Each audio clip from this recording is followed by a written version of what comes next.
সবল দিবে, তুমি আর মাথা উঁচু করে এই জমিনে দাঁড়াতে পারবা না। ঠিক না? ঠিক না? এই জন্য আমার রব বলেছেন লা ইন শাকারতুম লাযিদান্নাকুম। নিয়ামত নিয়া নিয়ামতের শুকরিয়া আদায় করবা না, এটা হতে পারে না, হতে পারে না। এটা তোমাকে এত নাজ নিয়ামত দিয়েছি। আপনারা সম্প্রতি দেখেছেন বাশার আল আসাদ, তার বাবা থেকে শুরু করে আজ 40 থেকে 50 বছর সিরিয়ার দখল করে সিরিয়াতে এমন একটি আয়না ঘর তৈরি করেছে যে মাটির তল দেশে 3 তলা পর্যন্ত করে কয়েদখানা তৈরি করেছে, যেখানে হাজার হাজার মানুষকে গ্রেফতার করেছে। কাদের জানেন? যারা আহলে সুন্নাত ওয়াল জামাত আকীদা অনুসরণ করে তাদেরকে গ্রেফতার করেছে। যারা ওর বিরুদ্ধে কথা বলেছে গ্রেফতার করেছে। সুস্থ মানুষটাকে নিয়ে চলে গেছে, গ্রেফতার বরণ করেছে। এক মেয়েকে জিজ্ঞেস করা হয়েছে তোমার বয়স কত, কবে গ্রেফতার হয়েছিল? মেয়েটা বলল আমার বয়স 19 বছর আগে আমাকে গ্রেফতার করেছিল। কয় বছর আগে? আমার বয়স যখন 19 তখন আমাকে গ্রেফতার করেছে। আমি 13 বছর পরে ছাড়া পেয়েছি। আমি এখন 3 সন্তানের মা। 19 বছর আগে আমার বিয়ে ছিল না। আমি এখন 3 সন্তানের মা, কিন্তু আমার সন্তানের বাবাকে আমি জানি না। কি নির্যাতন হয়েছে, কতটা নিষ্পেষিত, নিগৃহীত, নির্যাতিতা একটা মা সামনে এসে দাঁড়ায়া দাঁড়ায়া চোখের পানি ফেলে ফেলে বলছে 3 সন্তানের জননী আমি, আমার সন্তানের বাবাকে আমার জানা না। বাংলাদেশে আপনারা দেখেছেন আয়নাঘর করেছে। আমরা দেখেছি ইলিয়াস আলী নামে একজন নেতা ছিল বাংলাদেশে, ভারতের বিরুদ্ধে বক্তব্য দেবার কারণে জন্য রাতের অন্ধকারে অপহরণ হলো। সর্বশেষ আমরা জানলাম র্যাবের এক কর্মকর্তা জানাচ্ছেন যে তাকে সমুদ্রের ভিতরে নিয়ে তার পেট চিরে নাড়ি ভুড়ে ফেলে দিয়ে তাকে শহীদ করা হয়েছে, তাকে মেরে ফেলা হয়েছে। বাংলাদেশের আয়নাঘরের ভিতর থেকে কত মানুষ বেরোচ্ছে, আজকে তার স্বামী নাই, অথবা তার ঘরে বিবি নাই, তার সন্তান নাই, কেউ নাই, বাবা নাই, বের হয়ে একটা নতুন বাংলাদেশ দেখছে তারা। আমি আফসোস করে বলি এগুলো মালিক আপনাকে এত দৌলত দিয়েছেন যে দৌলতের নিয়ামত আদায় করার না করার কারণের জন্য 70 বছরের চুল পাকা দাড়ি পাকাওয়ালাকে আল্লাহ তাআলা চোখের ইশারায় দেখিয়ে দিলেন, নিয়ামতের শুকরিয়া আদায় করে নাই, তাই এই দেশ থেকে বিতাড়িত করে হিন্দু রাষ্ট্রে পাঠিয়ে দিয়েছি। সময় দিয়েছি 45 মিনিট। একজনকে তো ক্যান্টনমেন্ট থেকে এক কাপড়ে বিদায় করা দেওয়া হয়েছিল। সেদিন আমরা তাগুতদের শক্তি, তাদের বক্তব্য শুনে আমরা কম্পিত হয়েছিলাম যে ক্ষমতার মস্তক পেলে মানুষ এত নির্লজ্জ হয় কেমন করে। ক্ষমতার মস্তকে সেদিন খালেদা জিয়ার বিরুদ্ধে কথা বলেছিল, আমি প্রতিশোধ নিয়েছি। বজলুর রহমান, বজলুর রশিদকে পাড়া দিয়ে যে মানুষ জবে করে আদালত প্রাঙ্গণে কারাগারে গিয়ে এমন রাক্ষসী মহিলার আস্তানার বাংলাদেশে তা দেখতে চাই না। এই আস্তানা দেখতে চাই না। হয় ভালো হবি, না হয় এদেশ আর তোদের নয়। তোরা বারবার আমাদেরকে মেরেছিস, বারবার আঘাত করেছিস, বারবার বলেছিস আমরা পাকিস্তানের প্রেতাত্মা, পাকিস্তানে যেতে হয় নাই। আজকে যারা ভারতের গোলাম, আজকে যারা এই দেশের পতাকাকে ভুলুণ্ঠিত করতে চায়, এদেশের শেরে তাজ ওলামা হযরতকে নস্টালজিয়া করতে চায়, বিভ্রান্ত করতে চায়, হাতে হাত করা পরিয়ে পরিয়ে বছরের পর বছর কারাগারে নিক্ষিপ্ত করেছে, তারাই ভারতের দালাল, তারাই ভারতের কুকুর, তারাই ভারতের রাক্ষস, যারা এই দেশের স্বাধীন সার্বভৌমত্ব রাষ্ট্রকে ভারতের কাছে বিনা দলিলে দস্তখত করে দিয়ে এসেছে। কথা ঠিক কিনা বলে? রাগ করেন না। হায়ারে পেলোয়ার নিয়ে আসে না, পেলোয়ার নিয়ে আসেন না হায়ার খেলার জন্য। আমি তো আসলে আজকে আপনাদের এখানকার মেহমান না, মেহমান হলে কাল দিন পর পরশু দিনে আপনাদের এখানকার মেহমান আমি। কিন্তু এই যে আমাদের সুমন ভাইয়েরা, আমার ছোট ভাইয়েরা, আরো কিছু মুরব্বী হয়তো মায়া করে ভালোবেসে যায়, আপনার যাওয়াই লাগবে, একটু কথা কোয়াই লাগবে। এই হায়ারের পেলোয়ার আমি, পেলোয়ার হলো হায়ারের সময়ও কম, তো আমি এত লম্বা পেঁচাল পারতেও পারবো না আপনাদের লগে। তবে একটু তাজা করে দিয়ে যায়, এটা একটু তাজা করে দিয়েছে, না হলে বুঝবেন না দেশটা কি হচ্ছে। দেশ আপনার নাকি ওদের বাবা ভারতের? কথা বলেন, দেশ আপনার না ভারতের? এই দেশের জন্য 1971 সালে রক্ত দিয়েছেন। 52 ভাষা আন্দোলনে আমরা আমাদের ভাইদেরকে হারিয়েছি, আমাদের ভাইকে হারিয়েছি, আমাদের পিতৃ সমতুল্য পিতাকে হারিয়েছি, সন্তান হারিয়েছি। রফিক, আব্দুল জব্বার, আব্দুল সালামকে আমরা হারিয়েছি, যাদের তাজা খুনের উপরে এই দেশ মুক্ত হয়েছে। দখলদারি পাকিস্তানের হাত থেকে দেশ মুক্ত হয়ে আমরা মাতৃভাষায় বক্তব্য দিতে পারছি, মাতৃভাষায় কথা বলতে পারছি। তাদের বিরুদ্ধে যুদ্ধ হয়েছে।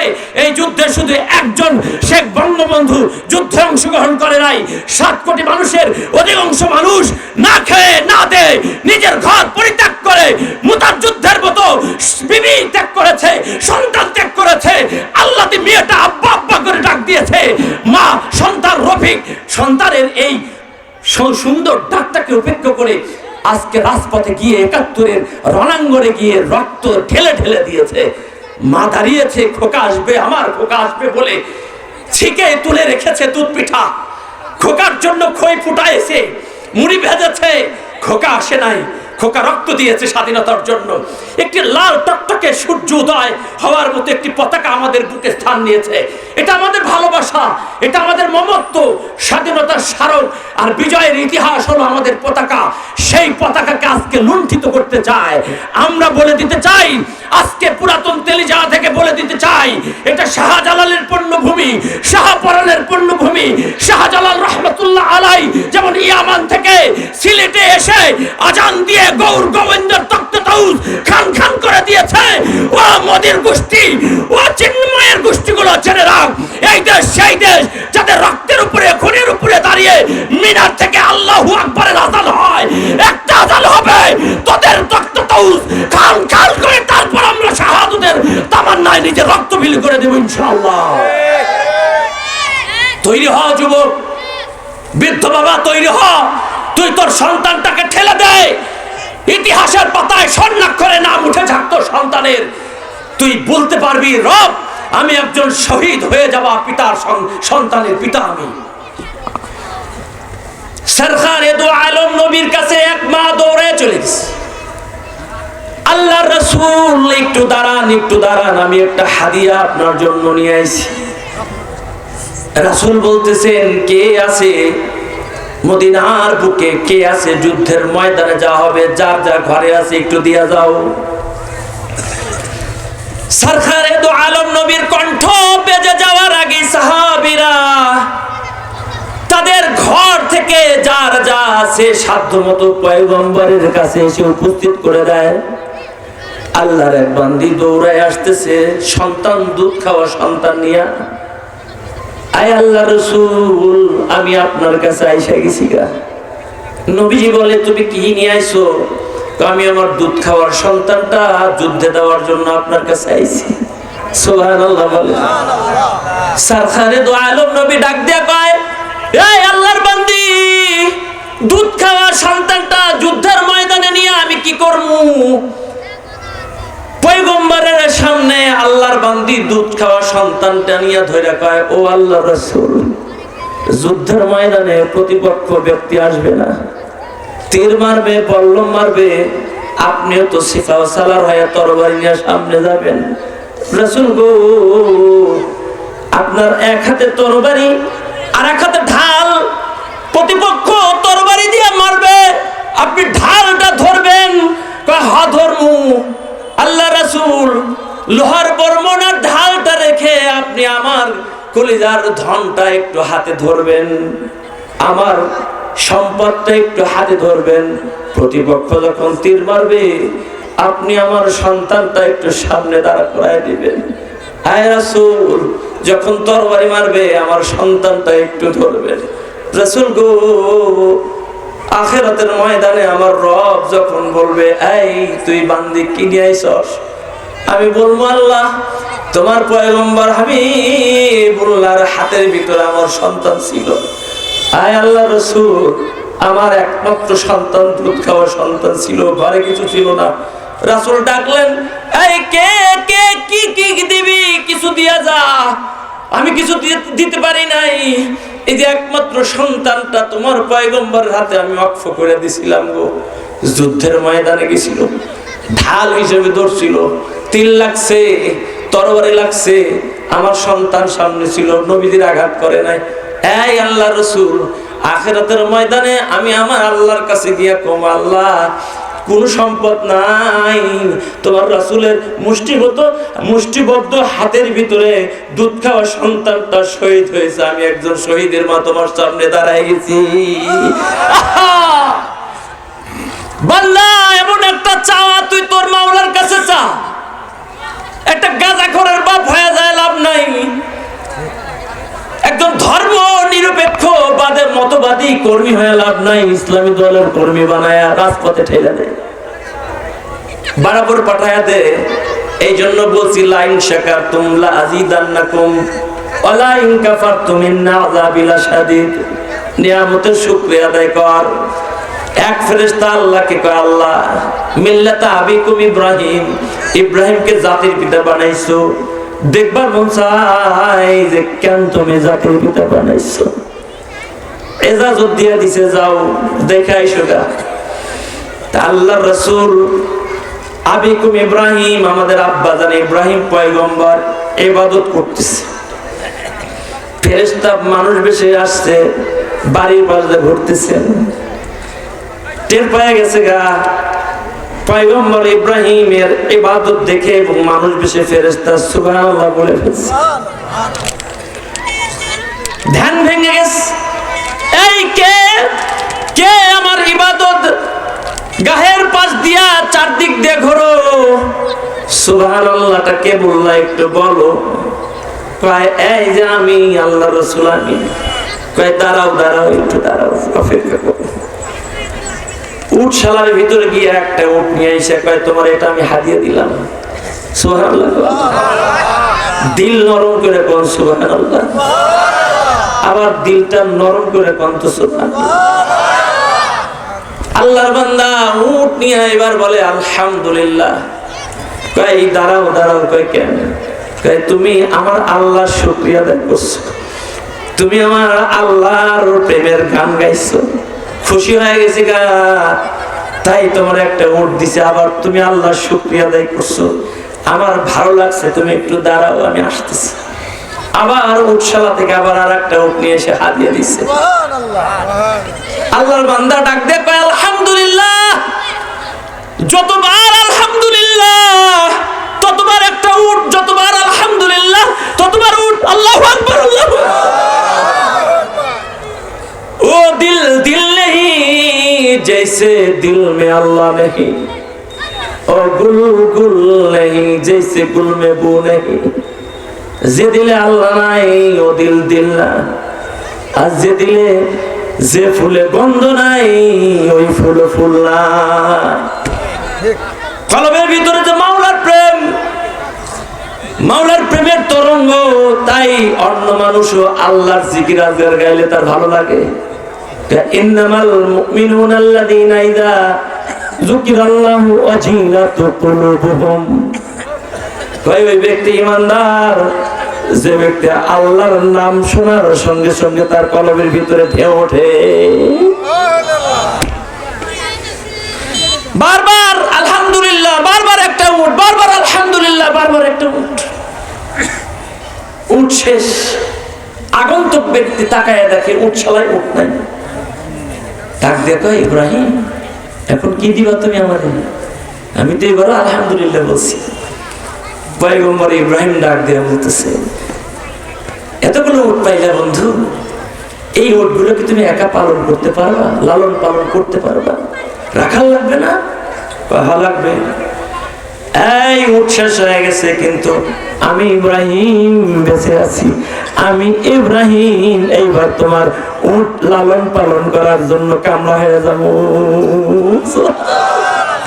চিন্তা করতে পারেন আপনি, চিন্তা করতে পারেন একজন পয়গম্বর একজনের কাছে শপথ করে দিচ্ছে, তুমি আমার আল্লাহর নাম ডাকছো। ভাই, নতুন নতুন প্রেম করলে যাদেরকে আগে প্রেম পত্র দিতাম, এই পিয়নগুলোর কাছে, প্রেমিকের কাছে পত্র দেওয়ার পরে ও ফেরত আসলে জিজ্ঞেস করা হইতো, ও কিছু কই জরি না কিছু কইছে আমাকে নিয়ে, এই কি কইছে, চিঠিটা পাওয়ার পর ওর উপলব্ধি শক্তিটা কেমন, ইত্তকার কথা শোনার চেষ্টা করি নাই।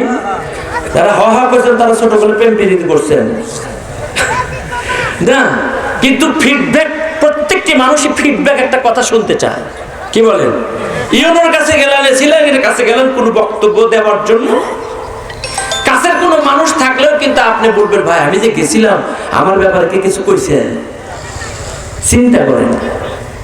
কিন্তু সরকারে দু আলম নবীর আব্বা, আমাদের আব্বাজান নাকি, আমাদের আব্বাজান আরেকটা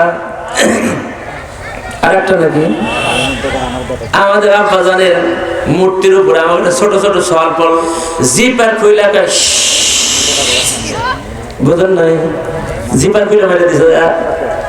আমাদের আব্বাজান নেতৃত্বটাকে আমি খাটো করতে চাই না, যার যে সম্মান সেই সম্মানের জায়গা থেকে যদি ধাক্কা মেরে মেরে ঘর পর্যন্ত পৌঁছায় দেন তাহলে ওই লোকটা অপমানিত হওয়ারই কথা, ঠিক কিনা বলেন? অপমানিত হওয়ার কথা। টাকার ভিতরে আব্বা, পয়সার ভিতরে আব্বা, বাড়ির ভিতরে আব্বা, রাস্তায় রাস্তায় আব্বা, এত আব্বা থাকলে তো কেউ আব্বা ডাকবে না, ডাকবে নাকি? শ্রদ্ধার জায়গা নষ্ট করবেন না, ভালোবাসার জায়গা ক্ষত করবেন না। ভালোবাসার জায়গা ক্ষত করলে ওখানে প্যারালাইজড হয়। আপনার আমার জায়গা সেই জায়গা অন্তরের ভিতরে হয় না, কথা ঠিক না বেটি? এই জন্য মানুষের ভিতরে দুইটা গুণ আছে, একটা গুণ হলো হিউম্যানিটি, মনুষ্যত্ব, আর একটা নাম রেশনালিটি, পশুত্ব। মানুষের ভিতরে দেখবেন দুইটা গুণ আছে। এই জন্য মানুষ আচরণগত দিক থেকে কেউ কাউ আচরণ খারাপ হইলে ভাই কি কুত্তার মতো আচরণ করিস কেন, কুত্তার মতো চিল্লাস কেন, বলে না বলে না? একটু লাফালাফি করলে বান্দরের মতো লাফাস কেন, বলে না ভাই? কিন্তু মানুষটা ভালো হইলে, ওই মানুষটা ভালো তো এমনি হয় না, কলবে মালিকের প্রেম থাকা চাই। কার প্রেম? সুবহানা রাব্বিয়াল আলার প্রেম থাকা লাগে। বারবার বলে ইমাম সাহেব সামনের কাতার পূরণ করো, মোবাইল সেট বন্ধ রাখো, কিন্তু সামনের কাতার পূরণ করে ঠাইলে আর একজনের সেজদা দিতে গেছেন আল্লাহ, কিন্তু পিছনের রাস্তা ক্লিয়ার রাখে, নামাজ পড়ে দৌড় মারো। আর সেজদা দেওয়ার সাথে সাথে মমতাজের গান, আমাদের এই যে আজকে গোলাম রব্বানী ভাই দিবেনি, এরকমই দিবেনি। সেই জন্য সুবহানা রাব্বিয়াল আযীম, সুবহানা রাব্বিয়াল আলা, এটার একটা মজা আছে, মজা আছে, মজা।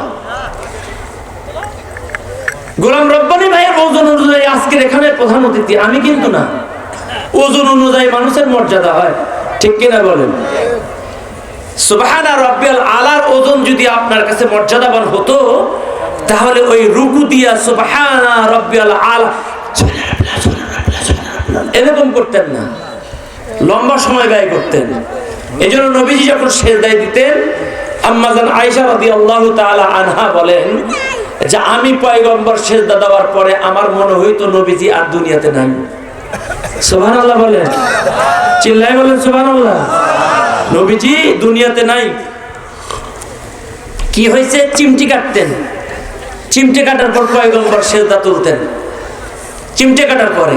আর আমাদের রুকু আর সেজদার অবস্থা দেখলে মনে হয় যে পিছনে আমাকে কেউ তার বেঁধে আটকে রাখছে, কোন মতো বডিটা চলে যায়, অন্তরটা রায়গঞ্জের চায়ের দোকানে ফালাইয়া দিয়ে যায়, এ তুই ভাই থাক আমি যাবো আর আসবো, আল্লাহ নামাজটা পড়ে আসি, কথা ঠিক কিনা? এখন আমাকে আপনার প্রশ্ন, ওই যে আমি আয়াতে কারিমা পড়ছি, শুকরিয়া আদায় করার জায়গা তো নামাজ বেশি, নামাজের জায়গাটাই উত্তম, ঠিক কিনা বলেন? তুমি ঘুম থেকে উঠে শুকরিয়া আদায় করো, তুমি নামাজে শুকরিয়া আদায় করো, বাথরুমে থেকে বের হয়ে শুকরিয়া আদায় করো, জামা গায়ে দিয়ে শুকরিয়া আদায় করো, কাজ করা শেষ করার পরে শুকরিয়া আদায় করো, কারণ আল্লাহ পাক নিয়ামতের অনেক দৌলত দান করছেন।